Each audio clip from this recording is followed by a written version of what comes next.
आइए हम टकराव पर दो समस्याओं को हल करते हैं।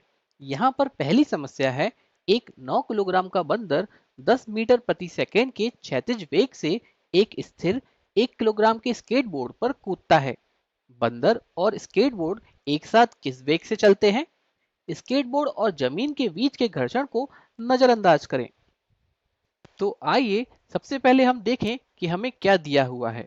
शायद इसके लिए हमें एक चित्र बनाना होगा और फिर हम सारी जानकारियां इकट्ठा करेंगे। फिर हम देखेंगे कि हमें क्या ज्ञात करना है और इसके बाद हम एक रणनीति तैयार करेंगे जिसके तहत हम इस प्रश्न को हल कर सकते हैं। ठीक है, तो पहले चलिए देखते हैं कि हमें क्या दिया गया है। हमें दिया गया है कि एक बंदर एक स्केटबोर्ड पर कूद रहा है। तो यहाँ कुछ तस्वीर इस तरह दिखाई देगी। तो यह हमारा बंदर है, वह स्केटबोर्ड पर कूदने वाला है और फिर वे एक साथ चलना शुरू कर देंगे। प्रश्न में और क्या जानकारी दी गई है, आइए देखते हैं। हम उस बंदर का द्रव्यमान जानते हैं। हम जानते हैं कि इस बंदर का द्रव्यमान 9 किलोग्राम है और हम ये भी जानते हैं कि स्केटबोर्ड का द्रव्यमान 1 किलोग्राम है। तो आइए हम इनके द्रव्यमानों को लिख लेते हैं। और हमें क्या दिया गया है? हमें दिया गया है कि बंदर 10 मीटर प्रति सेकंड के क्षैतिज वेग से कूदता है। तो इस बंदर का वेग 10 मीटर प्रति सेकंड है और हमें दिया गया है कि स्केटबोर्ड स्थिर है। तो शुरुआत में यह स्केटबोर्ड स्थिर है। अब हमें क्या ज्ञात करना है? हमें गणना करनी है कि बंदर और स्केटबोर्ड एक साथ किस वेग से चलते हैं। तो इसका मतलब है कि उस स्केटबोर्ड पर कूदने के बाद हमें यह पता लगाना है कि वे एक साथ किस वेग से चलते हैं। तो उनका संयुक्त वेग क्या है? तो हम इस समस्या को कैसे हल करें? हम कहाँ से शुरू करें? खैर, मुझे लगता है कि सबसे महत्वपूर्ण बात इस प्रश्न की ये है कि यह टकराव से संबंधित प्रश्न है। और जब भी दो वस्तुएं टकराती हैं, टकराव से पहले उनका कुल संवेग हमेशा टकराव के बाद उनके संवेग के बराबर होना चाहिए। और हम यहीं से शुरू कर सकते हैं।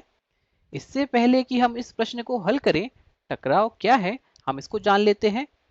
खैर, भौतिकी में जब भी वस्तुएं एक दूसरे पर थोड़े समय के लिए एक बल डालती हैं, हम कहते हैं कि वे टकरा रही हैं। उदाहरण के लिए, जब बंदर इस स्केटबोर्ड पर कूदता है तो वह स्केटबोर्ड पर एक बल डालता है और वह उस स्केटबोर्ड को आगे धकेलता है, जो बोर्ड को तेज करता है। और उसी समय के दौरान बोर्ड बंदर पर वापस धक्का देता है, न्यूटन के तीसरे नियम से। लेकिन ये बल केवल थोड़े समय तक रहते हैं, जिसके बाद ये दोनों एक स्थिर वेग के साथ चलना शुरू कर देते हैं और इसीलिए यह एक टकराव है। और यहाँ पर संवेग संरक्षित है। और एक और महत्वपूर्ण बात वो ये कि संवेग तभी संरक्षित होता है जब कोई बाहरी बल ना हो। यदि इन दोनों के अलावा अन्य वस्तुएं हैं जो उन पर धक्का देना शुरू कर देती हैं, कहें जमीन उन पर धक्का देना शुरू कर देती है, तो संवेग संरक्षित नहीं होगा। और यही कारण है कि समस्या में दिया गया है कि घर्षण को नजरअंदाज करें। अब यदि आप गुरुत्वाकर्षण बल के बारे में सोच रहे हैं और सोच रहे हैं क्या यह भारी बल नहीं है, तो हाँ है, लेकिन हमें गुरुत्वाकर्षण के बारे में चिंता करने की कोई जरूरत नहीं है, क्योंकि ये संतुलित हो चुका है। उदाहरण के लिए, यदि आप इस बंदर पर नीचे की ओर कार्य करने वाले गुरुत्वाकर्षण बल के बारे में विचार कर रहे हैं, तो वह स्केटबोर्ड द्वारा दिए गए ऊपर की ओर धक्के से संतुलित हो रहा है और इसीलिए दोनों बल रद्द हो जाते हैं और हमें उसके बारे में चिंता करने की कोई आवश्यकता नहीं। तो यदि आप घर्षण को नजरअंदाज करते हैं, तो कोई अन्य बाहरी बल नहीं है और इसलिए हम देख सकते हैं कि यहाँ पर संवेग संरक्षित है। ठीक है, अब मुझे लगता है कि हम समस्या को हल करना शुरू कर सकते हैं। हम यह कहकर शुरू करेंगे कि कुल प्रारंभिक संवेग, जिसे हम पी आई लिखेंगे, और ये पी आई टकराव के बाद का संवेग अर्थात अंतिम संवेग पी एफ के बराबर होना चाहिए। अब हम जानते हैं कि संवेग की गणना कैसे करते हैं, है ना? हम बस द्रव्यमान और वेग को गुणा कर देते हैं। तो हमें बस बंदर के प्रारंभिक संवेग की गणना करनी है और स्केटबोर्ड के प्रारंभिक संवेग की गणना करनी है और उसे बंदर और स्केटबोर्ड के अंतिम संवेग के बराबर करना है। फिर हम देखेंगे कि हम उस वेग की गणना कर पाएंगे या नहीं। तो मैं चाहूंगा कि आप यहाँ वीडियो को रोकें और देखें क्या आप पहले इसे स्वयं हल कर सकते हैं या नहीं। ठीक है, तो आइए हम इस प्रश्न को हल करते हैं। तो प्रारंभिक संवेग क्या है? तो बंदर का प्रारंभिक संवेग है उस बंदर का द्रव्यमान। यहाँ पर मैं बंदर के लिए बड़े अक्षरों का उपयोग करूंगा और स्केटबोर्ड के लिए छोटे अक्षरों का। तो यहाँ पर बंदर का प्रारंभिक संवेग है बंदर का द्रव्यमान गुणा उसका प्रारंभिक वेग प्लस स्केटबोर्ड का द्रव्यमान गुणा स्केटबोर्ड का प्रारंभिक वेग। यह कुल प्रारंभिक संवेग है और ये कुल अंतिम संवेग के बराबर होना चाहिए। ये क्या है? ये उस बंदर का द्रव्यमान गुणा बंदर का अंतिम वेग। ध्यान दें कि अंतिम वेग दोनों के लिए समान है क्योंकि वे एक साथ चल रहे हैं, प्लस उस स्केटबोर्ड का द्रव्यमान गुणा स्केटबोर्ड का अंतिम वेग। अब चूंकि यहाँ पर v उभयनिष्ठ है क्योंकि वे समान वेग से जा रहे हैं, तो हम v को बाहर लिख सकते हैं और इसे कुल द्रव्यमान m प्लस m गुणा v के रूप में भी लिख सकते हैं। और अब हम यहाँ पर मान रख सकते हैं क्योंकि हमारे पास सभी जानकारी है। तो यहाँ बंदर का द्रव्यमान है 9 किलोग्राम, तो 9 किलोग्राम गुणा u जो कि है 10 मीटर प्रति सेकेंड प्लस हमारे स्केटबोर्ड का प्रारंभिक वेग शून्य है क्योंकि शुरू में वह स्थिर है, तो यह पूरी चीज शून्य हो जाएगी।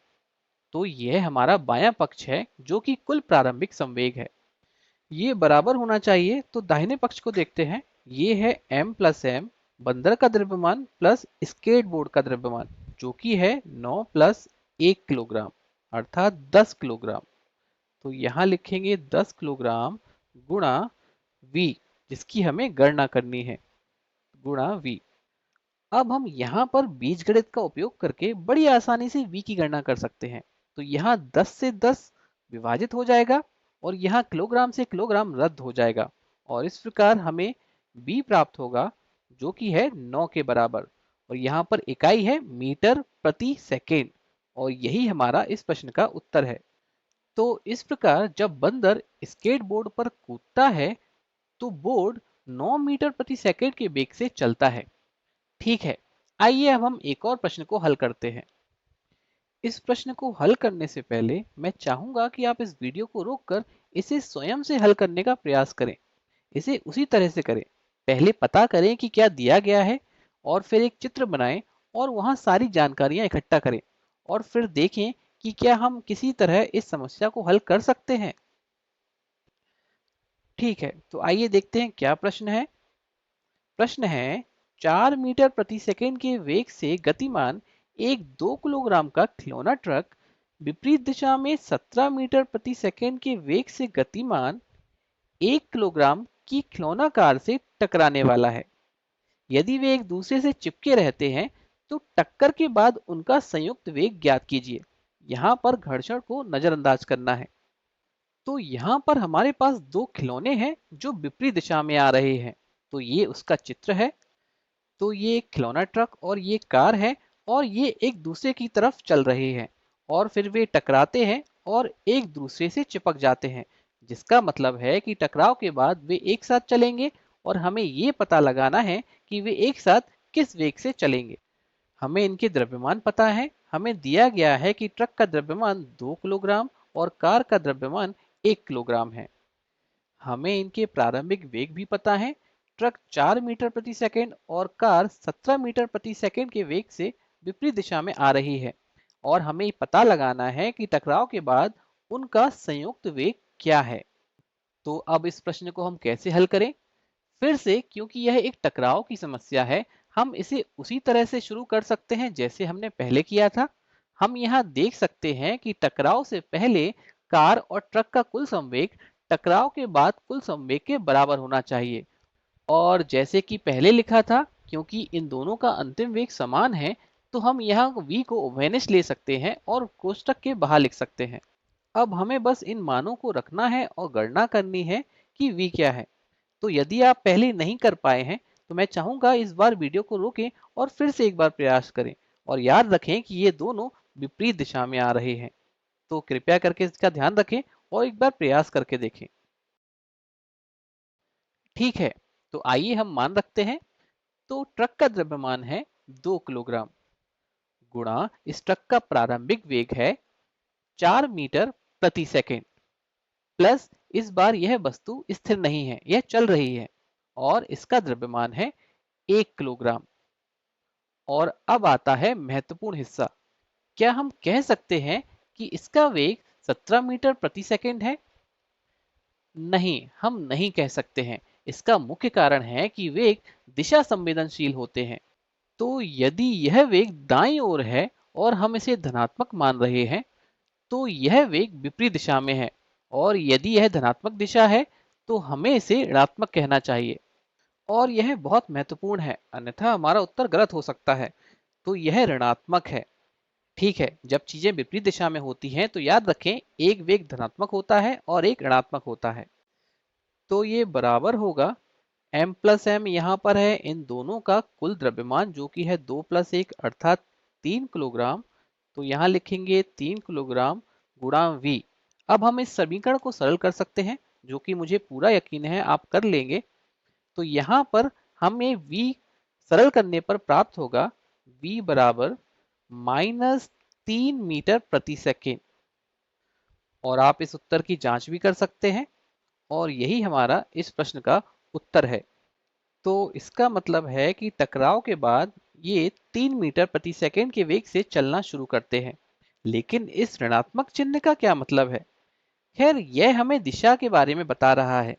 देखिए, चूंकि हमने इसे धनात्मक लिया है और इसे ऋणात्मक लिया है, इसका मतलब है कि हमने दाईं ओर के वेग को धनात्मक और बाईं ओर के वेग को ऋणात्मक चुना है। और अब चूंकि हमें एक ऋणात्मक उत्तर मिल रहा है, तो इसका मतलब है कि यह पूरी चीज बाईं ओर चलना शुरू कर देगी। और यदि हमें एक धनात्मक उत्तर मिला होता, तो इसका मतलब होता कि पूरी चीज दाईं ओर जा रही थी। ठीक है, तो अंतिम उत्तर हमें ना केवल वेग बताता है, बल्कि यह ये भी बताता है कि पूरी चीज किस दिशा में जा रही है। और इसीलिए जब भी हमारे पास टकराव की समस्याएं होती हैं, हम हमेशा संवेग संरक्षण के साथ शुरू कर सकते हैं।